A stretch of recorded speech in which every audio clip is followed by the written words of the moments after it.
தேனி ஆனந்தம் சில்க்ஸின் சுபாலயா, சுபமும் லயமும் கலந்து நெய்த காஞ்சிப்பட்டு.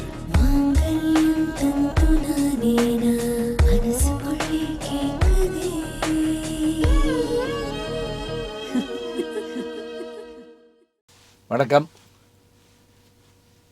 எதிர் சேவை முடிந்து அழகர் பிரசன்ன வெங்கடாஜலபதி கோயிலிலே இரவு தங்கி அங்கு அபிஷேகங்களை எல்லாம் ஏற்றுக்கொண்ட பிறகு மக்களுக்கு இரவு முழுக்க காட்சி தருகிறார். பின்னர் 23ஆம் தேதி, அதாவது 23/4/2024 தேதி இந்த ஆண்டு அவர் ஆற்றில் இறங்குவதற்காக சித்ரா பௌர்ணமி ஆகிய முழு நிலவு நாளில் அதிகாலையிலே அவர் புறப்படுகிறார்.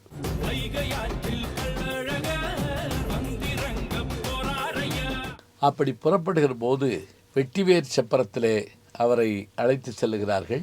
அப்படி புறப்படுகின்ற எம்பெருமான் தல்லாகுளம் பெருமாள் கோயிலிருந்து நேரடியாக ஆற்றுக்கு செல்வதற்கு முன்பாக பல திருக்கண்களை எல்லாம் ஏற்றுக்கொண்ட பிறகு அங்கே இருக்கக்கூடிய கருப்பணசாமி கோயிலுக்கு அருகில் அவர் நிறுத்தப்பட்டு அவருக்கு மரியாதை செய்யப்படுகிறது.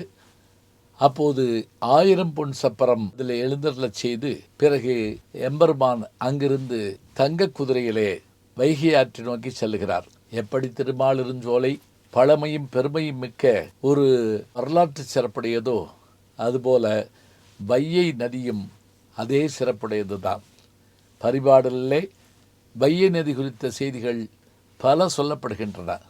திருமாலின் பெருமை சொல்லப்படுகிறது, முருகக் கடவுளுடைய பெருமை சொல்லப்படுகிறது. அதே போல வையை நதியிலே நீராடுகிற அந்த செய்தியும் சிலப்பதிகாரத்திலே சொல்லுகின்ற போது இது புனலார் அன்று பூம்பொனலாறு என்று கவுந்தியடிகள் குறிப்பிடுகின்றார். அது மட்டுமில்லை, மதுரையை நோக்கி அவர்கள் வருகிற போதே தென்றல் வந்து அவர்களை தழுவுகிறதாம். வையை தென்றல் வந்தது காணீர் என்று அங்கே கவுந்தியடிகள் சொல்வதாக இளங்கோவடிகள் கூறுகிறார். அந்த பழம்பெருமை மிக்க வையை நதியை நோக்கி எம்பெருமான் புறப்பட்டு வருகிறார்.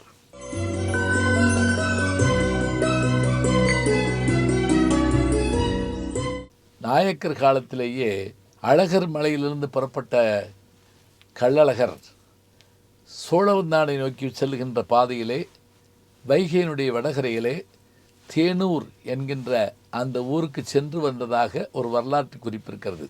அந்த தேனூர் என்பது சங்க காலத்திலேயே புலவர்கள் வாழ்ந்த ஊர் என்றும் அங்கு சர்க்கரை ஆலைகள் இருந்ததற்கான அந்த அடையாளம் இருந்ததாகவும் அதன் காரணமாக அது இனிப்பை அடிப்படையாக உடைய தேன் ஊர் என்று தேனூர் என்று அழைக்கப்பட்டதாக நாம் பார்க்கின்றோம். தேனூர் கிழார் என்கின்ற ஒரு புலவர் இருந்ததையும் சங்க இலக்கிய பாடல் சொல்லுகிறது. அப்படி சென்று வந்த அழகர் பின்னர் அங்கிருந்து அங்கே செல்கின்ற அந்த செயல்பாட்டை நிறுத்தி வையை ஆற்றினுடைய வடகரையிலே கோரிப்பாளையத்துக்கு அருகிலே இருக்கக்கூடிய மூங்கில் கடைகள் அமைந்திருக்கக்கூடிய சாலை, அதாவது இப்போது இருக்கின்ற ஆசாசி மருத்துவமனையுடைய இடதுபுறத்திலே அந்த சாலை ஆறு நோக்கி செல்கிறது. அந்த சாலையிலே புறப்பட்டு வருகிறார். வருகிற வழிதோறும் அந்த கோரிப்பாளையத்தை தாண்டி அவர் வருகிற போது லட்சக்கணக்கான மக்கள் தங்களுடைய கைகளிலே ஏற்றுக்கொண்ட வேண்டுதலின்படி சிலர் நெருப்பு திரியை வைத்திருக்கிறார்கள், இன்னும் சிலர் நீர் துருத்தியை, தோளால் செய்யப்பட்ட துருத்தியை வைத்திருக்கிறார்கள், இன்னும் சிலர் கைகளிலே சாட்டையை வைத்துக்கொண்டு அடித்துக்கொண்டு எம்பெருமானை வரவேற்கிறார்கள். இப்படியாக எல்லாருடைய வரவேற்பையும் ஏற்றுக்கொண்ட எம்பெருமான் ஒவ்வொரு திருக்கண்ணாக முடித்துவிட்டு வைகை ஆற்றில் காலை 6 மணிக்கு முன்பாக 5:55க்கு மேல் 6 மணிக்குள்ளாக அங்கே 23ஆம் தேதி காலையிலே ஆற்றில் இறங்குகிறார்.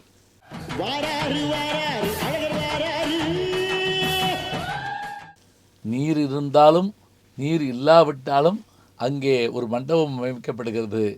அப்படி அமைக்கப்பட்ட தற்காலிகமான மண்டபத்திலே வெள்ளி குதிரையிலே வீரராக பெருமாள் காத்திருக்க எம்பெருமான் தங்க குதிரையிலே அவர் ஆரோகணித்து வருகிறார்.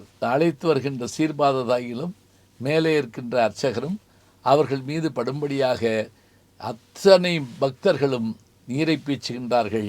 எம்பெருமான் குளித்து மகிழ்கின்றார், ஆற்றில் இறங்குகின்றார். அப்படி ஆற்றில் இறங்கிய பிறகு வைகை ஆற்று நடுவே அமர்ந்திருக்கக்கூடிய தற்காலிக மண்டபத்திலே அவர் நிற்க உடனடியாக எல்லோரும் அவரை வந்து பார்த்து அங்கே வேண்டுதலின்படி பலர் குழந்தைகளுக்கு மொட்டையடித்து கையில் இருக்கின்ற செம்பிலே சர்க்கரை வைத்து மேலே திரி வைத்து எம்பெருமானுக்கு ஆராதனை காட்டிவிட்டு அந்த சர்க்கரை பிரசாதத்தை எல்லாருக்கும் கொடுப்பார்கள். இந்த காட்சியை பல்லாண்டு காலமாக நேர்முகவர்ணனை செய்து வருகின்ற நான் பார்த்து மகிழ்ந்திருக்கிறேன். இத்தனை பெருமையோடு அழகர் ஆற்றிலே எழுந்திருக்கிற போது கிழக்கு வானத்திலே சூரியன் எழும்ப எம்பெருமான் தங்க குதிரையிலே ஆரோகணித்து வர பச்சை பட்டா வெள்ளை பட்டா என்று அத்தனை பேரும் ஆர்வத்தோடு காத்திருக்க பச்சைப்பட்டு அவர் அணிந்து வந்தால் அந்த ஆண்டு நன்செய் வயல்கள் மிகச்சிறப்பாக, அதாவது வாழை, கரும்பு, தென்னை, நெல் போன்றவை விளையும் என்றும், வெள்ளைப்பட்டு உடுத்தி வந்தால் அந்த ஆண்டில் சிறுதானிய பயிர்களாகிய பருத்தி போன்றவை சிறப்பாக விளையும் என்று ஒரு நம்பிக்கை உண்டு. இது நாம் தானே பொறுத்துகிறோம் என்று நாம் யோசித்தாலும் கூட அது திருவுளச்சீட்டின்படியாக தேர்ந்தெடுக்கப்படுகிறது என்று சொல்லுகிறார்கள். நான் நேர்முக வர்ணனை செய்கிற போதெல்லாம் அங்கே இருக்கக்கூடிய அந்த பாலத்தை பார்ப்பேன். ஆல்பர்ட் விக்டர் பாலம் என்று 140 ஆண்டுகளுக்கு முன்பாக கட்டப்பட்ட அந்த பாலத்தை பார்க்கிற போது எனக்கு என்ன தோன்றும் என்று சொன்னால், ஒரு ஆழ்வார் பாடுகிறாரே, நான் திருமலையில் ஏதேனும் ஆக வேண்டும், திருமலையில் அங்கு படியாயிருந்தால் உன்னை தினசரி பார்ப்பேனே என்கிறார். செடியாய வல்வினைகள் தீர்க்கும் திருமாலே, நெடியோனே வேங்கடவா, நின்கோயில் வாசலிலே அடியாரும் வானவரும் அறம்பெயரும் சூழ்ந்திருக்க படியாய் கிடந்து நின் பவளவாய் காணேனோ என்பதைப் போல, படிக்கல்லாய் இருந்தால் கூட எம்பெருமானை காணலாம் என்பது போல இந்த பாலம் பல்லாண்டு காலமாக அழகரை பார்த்து வருகிறது. இங்கிருந்து புறப்பட்டு அழகர் வடகரை வழியாக ராமராயர் மண்டபத்துக்கு செல்ல, அங்கு ஆயிரக்கணக்கான பக்தர்கள் தங்கள் கையில் இருக்கக்கூடிய வேண்டுதலின்படி அந்த நீர்பீச்சை நிகழ்த்தி காட்ட, அவர்களோடு மக்களாக ஆடி மகிழ்ந்த அழகர் ஆடி வருகிறார், அழகர் ஆடி வருகிறார் என்பதைப் போல ஆடி வந்து பிறகு அவர் வண்டியூரை நோக்கி செல்கிறார். வண்டியூர் வீரராக பெருமாள் கோயிலில் இரவு தங்கிவிட்டு மறுநாள் மண்டூக மகரிஷிக்கு, அதாவது சுதபஸ் என்கின்ற முனிவர் ஒரு காலத்திலே அவர் தவம் செய்து கொண்டிருந்த போது அந்த வழியாக வந்த துர்வாசர் அவரை பார்க்கிறார். ஆனால் இவரோ நீராடுகின்ற நிலையில் வந்த முனிவரை பார்க்காமல் விட்டவுடன், நீ மண்டுகமாக போ என்று அவர் சாபம் கொடுக்க, இந்த சாபம் எப்போது தீரும் என்று அவர் வருத்தத்தோடு கேட்டபோது, கவலைப்பட வேண்டாம், எம்பெருமான் கலியுகத்திலே சுந்தரராஜ பெருமாளாக தோன்றி கல்லழகராக வந்து காட்சி தருவார், அப்போது உன்னுடைய சாபம் தெளியும் என்று அவர் சொல்லிவிட்டு சென்றாராம்.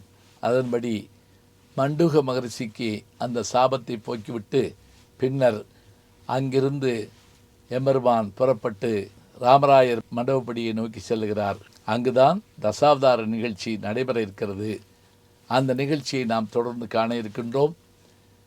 சித்திரை திருவிழா நிகழ்ச்சிகள் தொடர்ந்து நம்முடைய யூடியூப் சேனலில் சொல்லப்பட்டு வருகிறது. நல்ல செய்திகளை நாளும் சிந்திப்போம், நாளை சந்திப்போம். யூடியூப் சேனலில் சேர்ந்து Instagram, Facebook, Twitter, blog, WhatsApp channel என்று அத்தனையிலும் நான் முன்தொடர்ந்து செல்கிறேன். நீங்கள் பின்தொடர்ந்து வாருங்கள். தேனி ஆனந்தம் சில்க்ஸின் சுபாலயா, சுபமும் லயமும் கலந்து நெய்த காஞ்சிப்பட்டு